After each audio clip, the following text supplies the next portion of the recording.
Hello, good morning guys. मैं सूरज विश्वकर्मा आपके लिए केमिस्ट्री की क्लास लाया हूँ। क्लास 12th के लिए पहला चैप्टर का नाम है स्टेट्स। सॉलिड स्टेट्स है इसमें, ठोस अवस्था। ठीक, सबसे पहले इस अवस्था के बारे में आपको बताते हैं। देखिए, स्टेट्स अवस्थाएं ये होता क्या चीज़ अवस्था है? तो पृथ्वी पर या विश्व में पाई जाने वाली सभी वस्तुएं जिनका कुछ न कुछ द्रव्यमान होता है तथा वो स्थान कहते हैं, उन्हें अवस्थाएं कहते हैं, स्टेट्स कहते हैं। ठीक है, मतलब विश्व में जितनी भी वस्तुएं पाई जाएंगी जिनका कुछ न कुछ द्रव्यमान होगा और जो स्थान घेरेंगी वो स्टेट्स कहलाएगा, अवस्था कहलाएगी। अवस्थाएं 5 प्रकार की होती हैं। सबसे पहली अवस्था सॉलिड अवस्था। सॉलिड अवस्था में क्या बोलेंगे? जैसे ये अवस्था है तो ये बताएंगे सॉलिड में इसमें क्या होता है, आयतन व आकार निश्चित होता है, उसे सॉलिड स्टेट्स कहते हैं। सॉलिड यानी कि ठोस अवस्था कहते हैं। अवस्था का ऐसा प्रकार जिसमें ऐसे बोल सकते हैं वस्तुओं में जिसमें ऐसी वस्तुएं जिनका आयतन व आकार निश्चित होता है उन्हें ठोस वस्तुएं कहते हैं। लिक्विड किसे कहते हैं? जिनका क्या बोलते हैं, द्रव्यमान फिक्स होता है, उसमें क्या बोले ठोस वाले में, इनका आकृति व आकार निश्चित होता है। इसमें क्या होता है, इसमें इसका आकार जो होता है लिक्विड का वो उसके बर्तन के मतलब पात्र पर निर्भर करता है, बर्तन पर निर्भर करता है।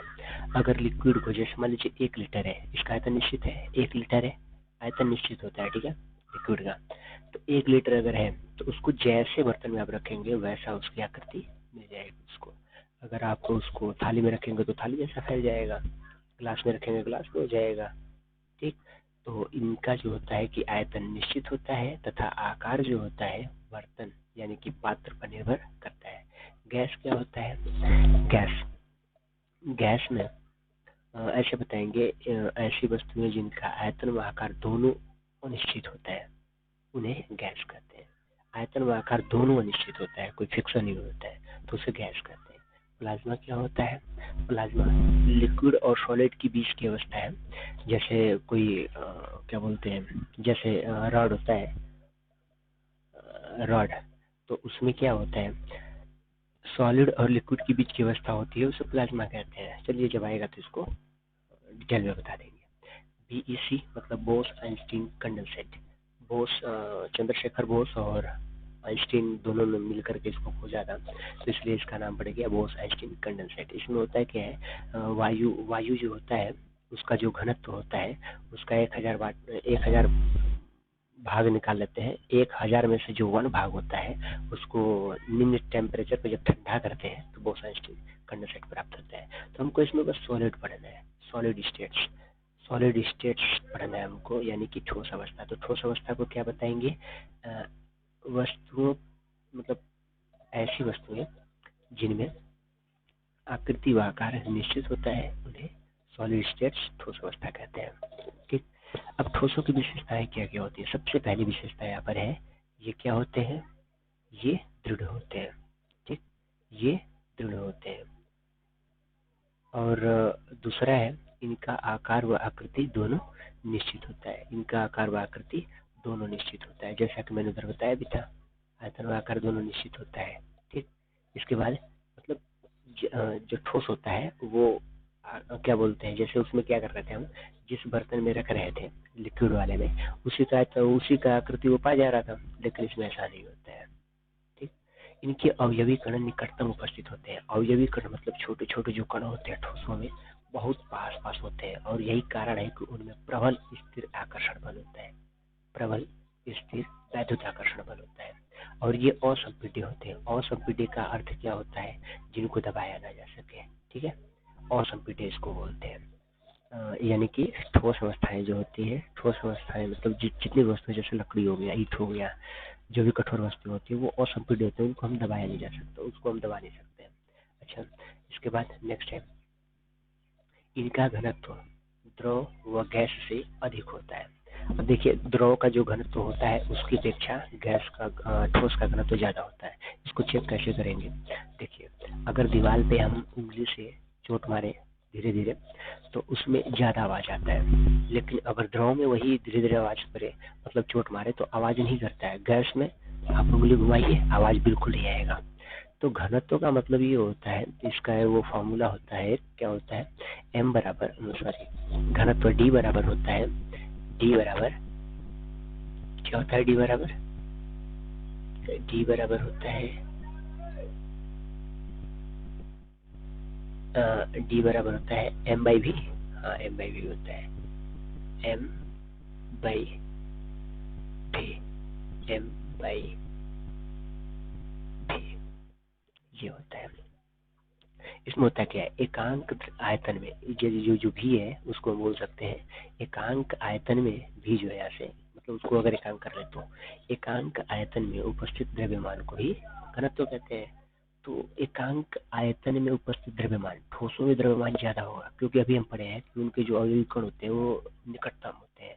तो जब निकटतम कण होंगे तो एकांक आयतन में जो भी आयतन होगा यहाँ पे उस एकांक आयतन में, जैसे कि मान लीजिए ये आयतन यहाँ पे बना दिए हैं, ये आयतन, ठीक, ये जो शेप बना हुआ है ये आयतन, इसी में अगर ठोस की बात करेंगे तो इसमें अवयवी कण ज्यादा होंगे, लिक्विड में कम होंगे और गैस में और कम होंगे। तो अगर अवयवी कण ज्यादा होगा तो इसमें द्रव्यमान की मान ज्यादा होगा, इसलिए इसका घनत्व ज्यादा होता है।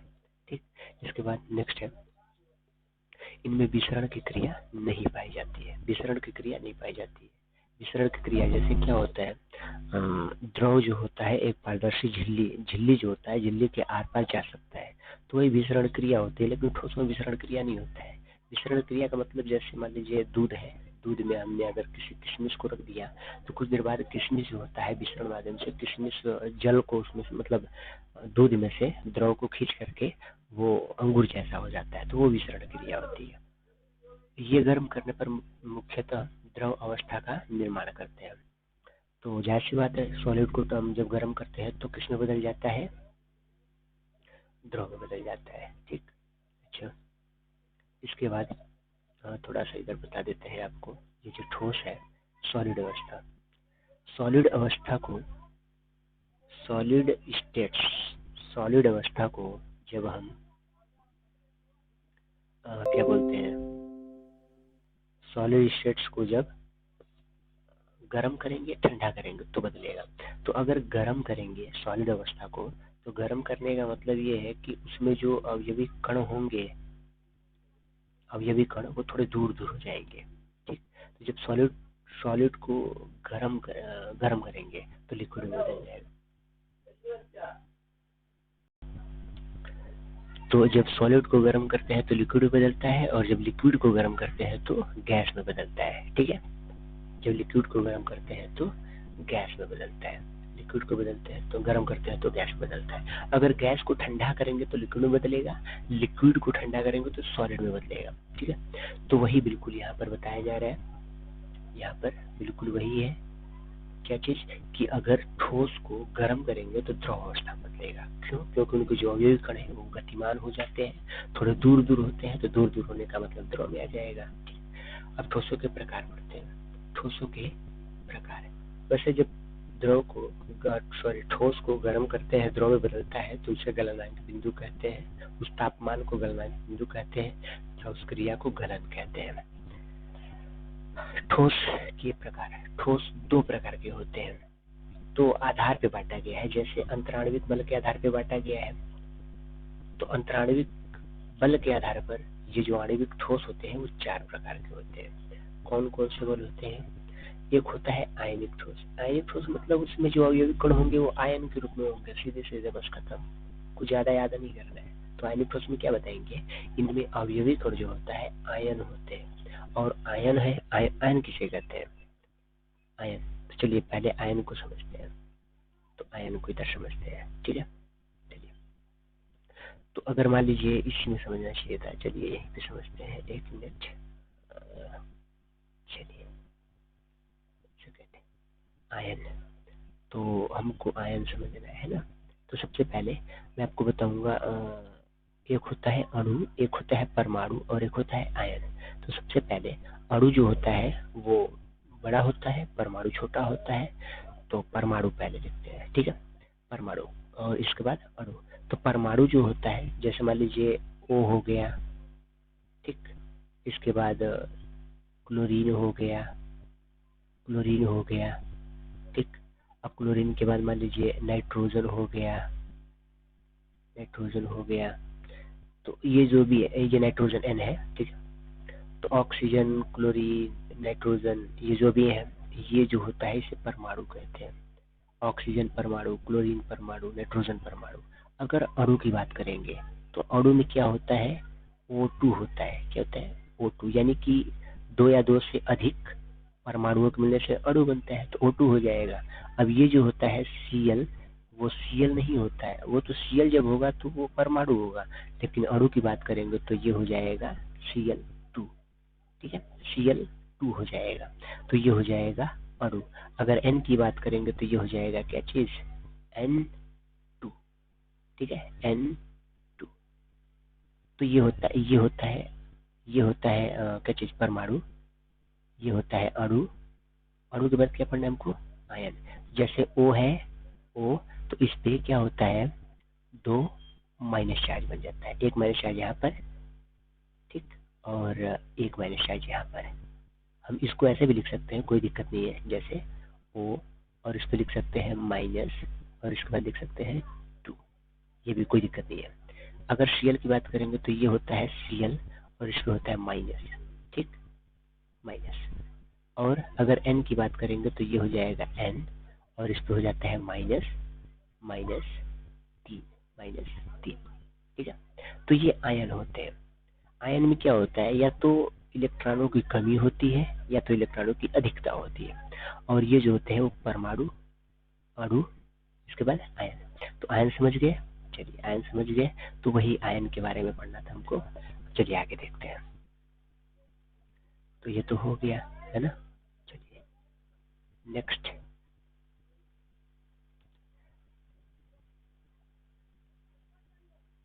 चलिए, तो आयन समझ में आ गया। तो आयनिक प्रोसेस में क्या बताएंगे, इनमें अवयवी कण जो होते हैं वो आयन होते हैं, यानी कि छोटे छोटे जो कण होते हैं ठोसों में, वो आयन के रूप में होते हैं। और आयन होने के कारण आयनों में जो आकर्षण बल होता है उसे इस प्रबल स्थिर वैद्युत आकर्षण बल कहते हैं। आयनों के बीच में बहुत बहुत प्रबल बल इसमें लगता है, आकर्षण बल। ये ठोस ठोस अवस्था में विद्युत के कुछ आलक होते हैं। जैसे नमक है, तो नमक जो होता है ठोस ठोस अवस्था में, जैसे नमक एक रोड़ी के रूप में मिलता है और एक पिसा हुआ मिलता है। तो अगर इसको हम ठोस अवस्था में रखेंगे तो उसमें बिजली बिजली यानी कि विद्युत नहीं जाएगा। लेकिन जब उसको गलित अवस्था में, यानी कि जब इसको जल में घोल देंगे तो गलित अवस्था में विद्युत का सुचालन होता है, विद्युत आसानी से आर पार चला जाता है। जैसे नमक हो गया, एग्जाम्पल में देख लीजिए, आयनिक ठोस किसे कहते हैं, जैसे नमक हो गया, ये आयनिक ठोस है। इसके बाद KNO3 हो गया, ये भी आयनिक ठोस है, ठीक। इसके बाद KCl हो गया, ये भी आयनिक ठोस है। CuSO4, ये भी आयनिक ठोस है। MgO, CaF2, इसके बाद क्या है, Al2SO4 थ्राइस। ये जो होते हैं क्या होते हैं, आयनिक ठोस होते हैं। आयनिक ठोस का मतलब ये हुआ कि इनमें जो अवयवी कण होंगे वो आयन के रूप में होंगे, ठीक है। चलिए नेक्स्ट। आयनिक ठोस, ये क्वेश्चन है, आप इसको सॉल्व करके बताएंगे, ठीक है। इसको आप लोग सॉल्व करके हमें बताएंगे। चलिए नेक्स्ट हम लोग पढ़ते हैं। नेक्स्ट क्वेश्चन है, ठोस कठोर क्यों होते हैं। तो सिंपल सी बात है, ठोस क्यों होते हैं, क्योंकि उनके जो कणों के मध्य प्रबल स्थिर आकर्षण बल होता है तो कठोर होते हैं, ऐसा। नेक्स्ट क्वेश्चन है, इनकी आकृति व आकार जो होता है निश्चित क्यों होता है। तो क्यों निश्चित होता है, क्योंकि उनका जो जो अवयवी कण होते हैं उनमें जो संरचना बनती है वो निश्चित ज्यामितीय संरचना बनती है, और एक दूसरे से होते हैं, बंधित होते हैं, और प्रबल आकर्षण बल से बंधित होते हैं, ठीक है। तो पहला आयनिक प्रकार हो गया, और दूसरा धात्विक ठोस होता है। धात्विक ठोस में क्या होता है, इसमें धातुएं होती है, जो छोटे छोटे कण होते हैं, जैसे उसमें आयन था, इसमें धातुएं होंगी। तो इसमें क्या बोलेंगे, इनमें धात्विक बंध पाए जाते हैं। इनमें धारा का प्रवाह मुक्त इलेक्ट्रॉन या कर्नेल की सहायता से होता है, ठीक। तो अतः ये विद्युत के सुचालक होते हैं। तो ऐसे ठोस जिनमें धातुएं होती हैं और इनमें मुक्त इलेक्ट्रॉनों के कारण विद्युत धारा का प्रवाह होता है। इन्हें आयनिक ठोस कहते हैं। जैसे ये आयरन है, इसके बाद निकिल, कोबाल्ट, इसके बाद silver, AU gold, palladium, PD, PT, platinum, sodium, aluminium, सब धातुएं हैं। इनमें मुक्त इलेक्ट्रॉनों के कारण धारा का प्रवाह होता है। ठीक है, चलिए नेक्स्ट देखते हैं। नेक्स्ट में क्या है, स्वसंयोजी ठोस। तीसरा नंबर है स्वसंयोजी ठोस। इसमें क्या होता है, इनमें अवयवी गुण अधातुएं होती है। पहले हम लोग पढ़े आयनिक ठोस, जिसमें आयन थे। धात्विक ठोस धातुएं थी। सहसंयोजी ठोस, इसमें अवयवी कण जो होंगे अधातुएं होंगी और इनमें स्वसंयोजक बंध बनता है। स्वसंयोजक बंध बनता है इनमें। स्वसंयोजक बंध क्या होता है, चलिए बंध के बारे में पढ़ते हैं। तीनों बंध पढ़ लेते हैं। कौन कौन सा बंध होता है, तो बंध के बारे में पढ़ते हैं हम लोग। बंध, तो बंध में एक होता है आयनिक बंध, एक होता है आयनिक बंध। ठीक है, आयनिक बंध, आई से इसको नोट कर देते हैं, आयनिक बंध। और दूसरा होता है सहसंयोजी बंध। सहसंयोजी बंध कोवैलेंट बोल सकते हैं। इसके बाद होता है उपसहसंयोजी बंध। एक होता है आयनिक बंध, आयनिक बंध, और एक होता है सहसंयोजक बंध, और एक होता है उपसहसंयोजक बंध, उपसहसंयोजक बंध। ठीक है, तीन होते हैं। आयनिक बंध में क्या होता है, इनमें इलेक्ट्रॉन जो होते हैं, क्या बोलते हैं, आयनिक बंध में इलेक्ट्रॉन जो होते हैं, एक त्यागता है, एक ग्रहण करता है। सपोज ये मान लीजिए सोडियम है, सोडियम है, और यहाँ पे मान लेते हैं कि ये Cl है। तो इसमें होता है क्या है, ये जो होता है सोडियम, एक इलेक्ट्रॉन अपना जो होता है कि इसको त्याग देता है, क्लोरीन को। ठीक, तो जब एक इलेक्ट्रॉन त्यागेगा, दूसरा इलेक्ट्रॉन ग्रहण करेगा, तो वो आयनिक ठोस होता है। इसके बाद कोवैलेंट ठोस मतलब स्वसंयोजी बंध, उसमें क्या होता है, इसमें जैसे मान लीजिए कोई है, जैसे ये Ca है कैल्शियम, और ये O है कैल्शियम ऑक्साइड है। ठीक, तो इसमें क्या होता है, कैल्शियम जो होता है वो दो इलेक्ट्रॉन ऑक्सीजन को देता है, दो इलेक्ट्रॉन ऑक्सीजन को देता है, एक इधर से एक इधर से, और वही दो इलेक्ट्रॉन जो होता है कि ऑक्सीजन इसको भी देता है, किसको, कैल्शियम को। ठीक है, मतलब आपस में साझा करते हैं, शेयर करते हैं, ये इसको देगा वो उसको देगा, शेयर करते हैं। तो जब शेयर होता है तो स्वसंयोजी बंध होता है। उपसंयोजी बंध में क्या होता है, इलेक्ट्रॉन शेयर भी होता है और यहाँ पे जो त्याग रहा था वो भी होता है। ठीक है, तो तीन बंध थे। आयनिक बंध, इसमें इलेक्ट्रॉन एक त्यागेगा, एक ग्रहण करेगा।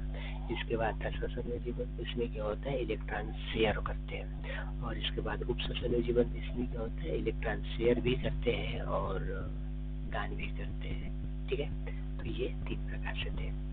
अब नेक्स्ट स्वसंयोजी बंध। स्वसंयोजी बंध समझ गए क्या होता है, इसमें केवल शेयर करते हैं इलेक्ट्रॉन, केवल शेयर होता है। ठीक है, अपवाद में बताया ग्रेफाइड परतीय संरचना के कारण विद्युत का संचालन होता है। ग्रेफाइड जो होता है उसमें स्वसंयोजी बंध होता है, लेकिन फिर भी उसमें परतीय संरचना होती है, परत के रूप में होता है। उसमें क्या होता है कि उसमें विद्युत का संचालन होता है। नेक्स्ट है आणविक ठोस। आणविक ठोस में क्या पढ़ना हम लोग को, इनमें दुर्बल वान डेर वाल्स बल पाए जाते हैं। दुर्बल वान डेर वाल्स बल आणविक ठोस। वैसे भी हम इसको चाहे तो ऐसे बता सकते हैं, इनमें अणु होते हैं, अवयवी कण जो होते हैं अणु के रूप में होते हैं, और इनमें दुर्बल वान डेर वाल्स बल पाया जाता है। इसमें तीन प्रकार से आणविक ठोस को हम पढ़ सकते हैं। एक अध्रुवीय पढ़ सकते हैं, दूसरा ध्रुवीय पढ़ सकते हैं, और इसमें H बंध पढ़ सकते हैं। अब इसमें बंध के बारे में बता रहे हैं, आप 11th में पढ़े होंगे, लंदन बल, द्विध्रुव प्रेरित द्विध्रुव बल, ये सब पढ़े होंगे, लंदन बल में ही होता है। तो यदि अध्रुवीय आणविक ठोस है, तीन प्रकार के आणविक ठोस होते हैं। कौन कौन से, अध्रुवीय आणविक ठोस, ध्रुवीय आणविक ठोस, H बंधित आणविक ठोस। ठीक है, चलिए देखते हैं। आणविक ठोस 3 प्रकार के होते हैं, अध्रुवीय ठोस, ध्रुवीय ठोस, हाइड्रोजन बंधित। ठीक है, अध्रुवीय ठोस में क्या होता है? अध्रुवीय का मतलब घूमता नहीं है, ऐसा ठोस। अध्रुवीय ठोस मतलब जिसमें एक लंदन बल लगता है, यानी कि द्विध्रुव प्रेरित द्विध्रुव आकर्षण बल लगता है और वो घूमता नहीं है। ठीक। और द्विध्रुव आणविक ठोस में क्या होता है? द्विध्रुव द्विध्रुव होता है, डाइपोल की तरह होता है, और डाइपोल घूमता ही है, डाइपोल की तरह ये होता है। और एच बंधित में हाइड्रोजन बंध पाया जाता है, सिंपल सा। और आणविक ठोस में जो अध्रुवी वाला ठोस है उसमें लिखा हुआ है आगुण जीरो होता है, तो जब ध्रुवण ही नहीं होता है तो आगुण जीरो ही होगा। ध्रुवी वाले में क्या होता है? आगुण जीरो नहीं होता है, क्योंकि वो घूम रहा होता है ना, तो उसका आगुण होता है। और हाइड्रोजन बंध में क्या होता है? हाइड्रोजन बंध में क्या बोलते हैं? एफ, यानी कि fluorine, oxygen O, nitrogen N, ये जो होते हैं घूमते हैं, बाकी कोई नहीं घूमता। ठीक है, जिसमें हाइड्रोजन बंध पाया जाता है, जैसे मान लीजिए फ्लोरीन के साथ कोई है, हाइड्रोजन बंध मिल रहा है उसमें, तो वो घूमेगा। ऑक्सीजन वाला है, अगर हाइड्रोजन बंध उसमें कुछ है तो वो घूमेगा, बाकी कोई नहीं घूमेगा। ठीक है। अच्छा, और ध्रुवीय आणविक ठोस में क्या होता है? गलनांक निम्न होता है, ध्रुवीय वाले में निम्न होता है, हाइड्रोजन बंध वाले में भी निम्न होता है। एग्जाम्पल देख लीजिए, अध्रुवीय का N2, N2 एक साइड N लिखेंगे, एक साइड N लिखेंगे, तो ना प्लस मिल रहा है ना माइनस मिल रहा है, इसलिए वो अध्रुवीय घूमेगा ही नहीं। इसमें देखिए HCl, HCl, H क्या है? आंशिक रूप से धनात्मक है, Cl जो है आंशिक रूप से ऋणात्मक है, तो इसलिए घूमता है, तो इसको बोल सकते हैं ध्रुवीय। ठीक है, ध्रुवीय होता है। और H बंधित में देखिए NH3, इसमें N है, NH3 में N भी है, H भी है, तो हाइड्रोजन बंध H से बन जाता है, और N होने के कारण ये घूमता है, तो ये ध्रुवीय है। ठीक। चलिए नेक्स्ट क्वेश्चन है यहाँ पर, I2 कमरे के ताप पर, अच्छा नोट है, I2 कमरे के ताप पर ठोस होती है, जबकि अन्य अध्रुवीय कमरे के ताप पर द्रव या गैस अवस्था में होती है। यानी कि जितने भी अध्रुवीय ठोस होते हैं I2 को छोड़ करके, वो सब द्रव या गैस अवस्था में होती है। I2 जो होता है वो किस अवस्था में होता है? ठोस अवस्था में होती है I2। ठीक है, चलिए नेक्स्ट अगले वीडियो में। Thank you.